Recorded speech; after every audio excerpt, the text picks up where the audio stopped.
Assalamualaikum warahmatullahi wabarakatuh. Waalaikumsalam warahmatullahi wabarakatuh. Kami dari kelompok 1 akan mempresentasikan tentang tren perkembangan teknologi dalam bidang pertanian. Sebelumnya kita akan perkenalkan anggota kelompok kami masing-masing. Perkenalkan, nama saya Salwa Katrina Naomi Utasoid, yang digit terakhir 060. Perkenalkan, nama saya Reni Ananda Kusmanseni, tiga digit NIM terakhir 070. Perkenalkan, nama saya Rindia Rizmaziani, 3 digit NIM terakhir 045. Perkenalkan, nama saya Laila Putriani, 3 digit NIM terakhir 045. Perkenalkan, nama saya Mas Hendri Kodatana, 3 digit NIM terakhir 062.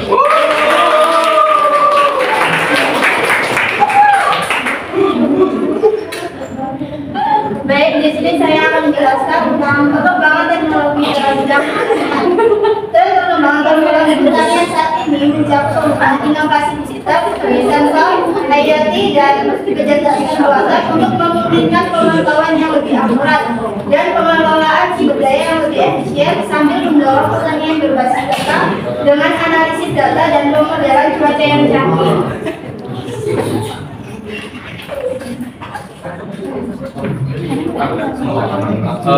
Kemudian untuk contohnya sendiri teknologi ada smart farming, di mana contoh teknologinya yaitu teknologi drone dalam bidang pertanian.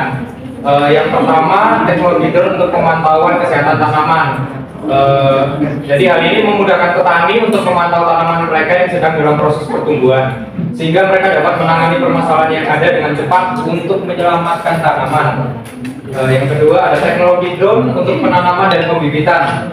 Dengan adanya inovasi ini memungkinkan para petani untuk menyemai bibit di daerah yang sangat sulit dijangkau tanpa membahayakan pekerja, dan jauh lebih efisien dalam menanam bibit dikarenakan 10 drone mampu menanam hingga 400.000 bibit per hari. Yang ketiga untuk pemantauan kondisi lapangan. Hal ini berguna untuk menentukan pola drainase dari titik basah atau kering yang memungkinkan petani mengetahui teknik penyiraman yang lebih efisien. Kemudian yang terakhir untuk perawatan semprot.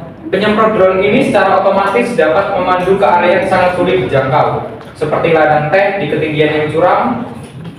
Drone ini juga mengeluarkan semprotan dengan partikel halus yang dapat dipastikan dapat memaksimalkan efisiensi dan menghemat biaya bahan kimia.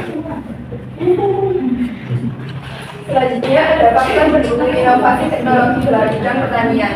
Yang pertama yaitu investasi finansial, yang kedua riset dan pengembangan, yang ketiga keterampilan sumber daya manusia, yang keempat kerjasama industri akademisi, yang kelima kebijakan dan regulasi, yang keenam akses ke pasar, kelima kesadaran teknologi, dan terakhir lingkungan bisnis yang kompeten.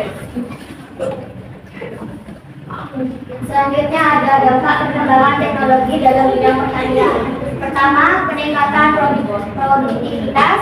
Teknologi seperti traktor, modern alat pertanian presisi, dan sistem irigasi otomatis membantu petani meningkatkan produktivitas dan menghasilkan lebih banyak hasil pertanian. Yang kedua, pengurangan kerja manual. Mesin pertanian dan otomatisasi tugas-tugas pertanian telah mengurangi beban kerja manual petani, sehingga mereka dapat fokus pada tugas-tugas lain yang lebih strategis. Yang ketiga, peningkatan kualitas produk. Teknologi memungkinkan pemantauan dan pengendalian produksi pertanian seperti suhu, kelembapan, dan nutrisi tanaman, sehingga memungkinkan produksi produk pertanian yang lebih berkualitas. Yang keempat, konservasi sumber daya. Sistem pertanian berbasis teknologi dapat membantu mengurangi penggunaan air, energi, dan bahan kimia, sehingga berkontribusi pada pelestarian lingkungan. Yang kelima, prediksi cuaca. Teknologi juga memungkinkan petani untuk memantau perkiraan cuaca dan menerima pemberitahuan tentang perubahan cuaca ekstrim, membantu untuk mengambil tindakan pencegahan. Yang keenam, pemasaran dan distribusi lebih efisien. Teknologi telah mempermudah petani untuk memasarkan dan mendistribusikan produk mereka, mencapai pasar yang lebih luas, dan memperoleh informasi harga yang akurat. Yang ketujuh, pertanian berkelanjutan.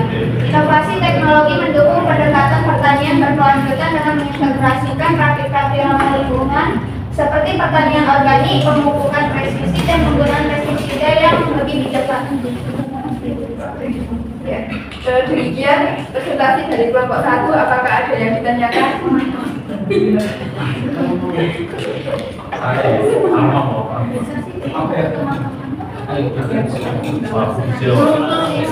Baik, lalu Ali dipersilakan.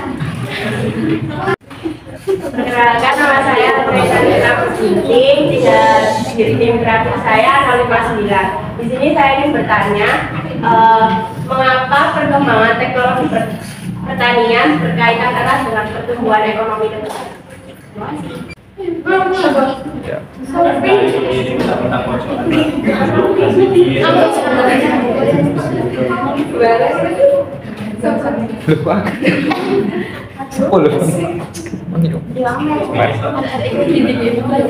Silakan, aku Amelia Setia, Bidang Mitra dan 054. Saya mau bertanya, bagaimana teknologi dapat membantu mengatasi masalah kelaparan di dunia? Perkenalkan, nama saya Victoria Sama dari 3 tim terakhir atau 42. Pertanyaan saya, apa dampak positif dari otomatisasi pertanian dengan penggunaan traktor otonom dan drone? Perkenalkan, nama saya Ilham Anamrara, di tim terakhir masuk 53. Saya ingin bertanya, kira-kira hambatan apa yang terjadi ketika mengimplementasikan perkembangan teknologi tersebut?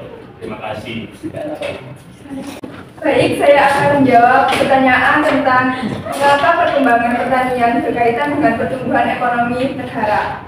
Yaitu, pertumbuhan populasi dunia membutuhkan produksi pangan yang besar. Perkembangan pertanian yang sukses memastikan ketersediaan makanan yang cukup dan dapat mengurangi inflasi dan juga meningkatkan stabilitas. Pertanian juga menjadi salah satu faktor unggulan dalam perdagangan ekspor sehingga dapat meningkatkan ekonomi suatu negara. Apakah bisa diterima? Bisa, terima kasih.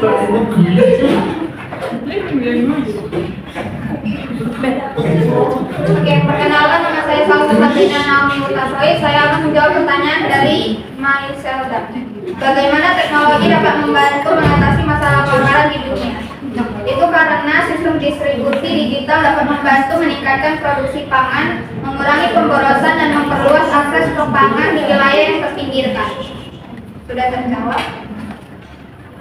Ya, bisa.